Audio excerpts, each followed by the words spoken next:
अस्सलामुअलैकुम। की हाल है सज्जनों तो मित्रों तो बेलियो फुल्लां वालियो सुनाओ।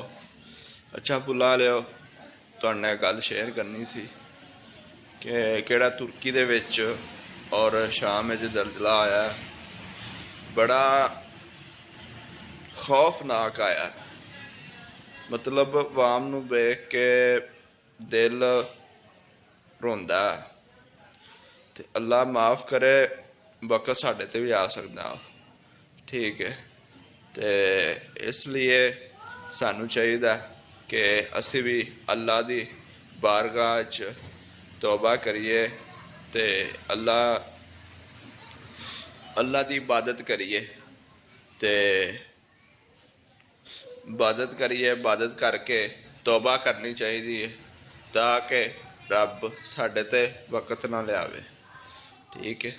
किवें तुर्की दे विच और शाम दे विच 33,000 मौत हो गई है। मतलब बस मूँह नूं कहना सौखा है, लेकिन कित्थे तबाही मच गई है। तबाही मैं ना हर चीज़ रेजा रेजा हो गई है। ते तकरीबन अजे जलजला भी 1 मिनट आया। अगर शायद 1 मिनट तो ज़्यादा हुंदा तो फिर की हाल हुंदा। ते बस रब ने सानू अपनी थोड़ी जी ना दिखाई, अपनी झलक थोड़ी जी दिखाई है, ठीक है। असी किहड़े गुनाहगार बंदे हैं, उहदी राह तों असी मुड़े हैं। मतलब उहदी राह तों असी उहदी राह ते नहीं चल रहे। मतलब मुनाफिक है साडे विच, मुनाफिकत है। असी वो मुनाफिकत की वजह तो ना साडे यह जलजला आया।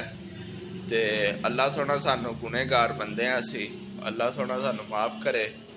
ते नाले छोटे बच्चे ने, अल्लाह माफ़ करे, छोटे बच्चे ने वो भी एडी एडियां इमारतां वड्डियां ने उहदे थल्ले आए ने, ठीक है।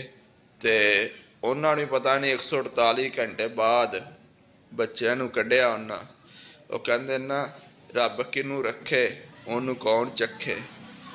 बाकी इंजी गल किंदी अजे नहीं ना आई, किंदी वधी, उन्होंने कोई भी नहीं मार सकता किन्ना चेर मेरे रब का हुक्म ना होवे, ठीक है।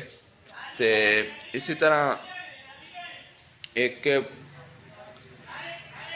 33,000 मौत तजावीज़ कर गई, ठीक है। इस तो बाद 29,605 और शाम में 500 मौत हो गई हैं। जलजले से तबाह इमारतों के मलबे से लोगों को तलाश का अमल जारी।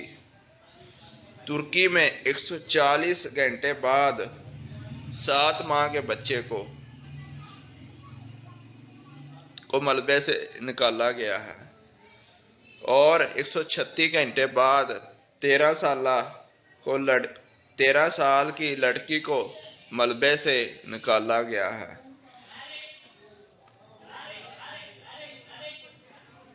और 70 साल की बूढ़ी औरत नूं एक उन्हां मलबे तो कढ़िया। ते साडे ते मतलब कोई चीज़ भी एक बस सिर दे विच केड़ी शै लग जाए ना बंदा बचदा नहीं है। लेकिन वो रब की कुदरत ऐसी है। वो कहते ना कहावत है, किनू रब रखे उन्होंने कौन चखे। बाकी गल है ये ते सानू अल्लाह ताला की बारगाह च तौबा करनी चाहिए। ते होर किहड़े तुर्की दे विच ते शाम दे विच किन्ना दे घर इन्ने तबाह हो गए ने, खानदान दे तबाह हो गए ने। कोई चीज़ दा नामो निशान नहीं उत्थे रहा। सानू किहड़े बच्चे ने उन्हां वास्ते अमदादी समान घलना चाहिए, उन्हां दी मदद करनी चाहिए ताकि कल नूं साडे ते भी वक्त आ सकता है। लेकिन अल्लाह ताला दी बारगाह च दोबारा कहना तौबा करनी चाहिए, सच्चे दिल नाल तौबा करो ताकि साडे ते वक्त ना आवे। लेकिन वो किन्ना ते वक्त आया है ना, उन्हां को पुछ के वेखो की उन्हां दा हाल हो रहा है, ठीक है। तो उस तो बाद है किहड़ा उस तो बाद उस तो पहले मतलब आ किहड़ा आया सी सैलाब आया सी, ओए ओए उन्हें नहीं बड़ी तबाही फेरी है। ठीक है, उन्हें भी लोगों के घरों के घर झाड़ दिते सी ते लोकी बाहर आ गए सी मैदानां दे विच। अल्लाह माफ़ करे, बड़ा भैड़ा हाल होया। ते इसलिए सानू दुआ करनी चाहिए रब की बारगाह च, अल्लाह सोना साडे ते वक्त ना लियावे। लेकिन किन्ना दा वक्त आया ना, उन्हां को पुछो उन्हां दा की हाल हो रहा। अल्लाह सोना उन्हां दी गैबी मदद फरमाए। ठीक ते पाकिस्तान जिंदाबाद। साडे चैनल सबसक्राइब भी करया करो, लाइक भी करया करो ते शेयर भी कर दिया करो।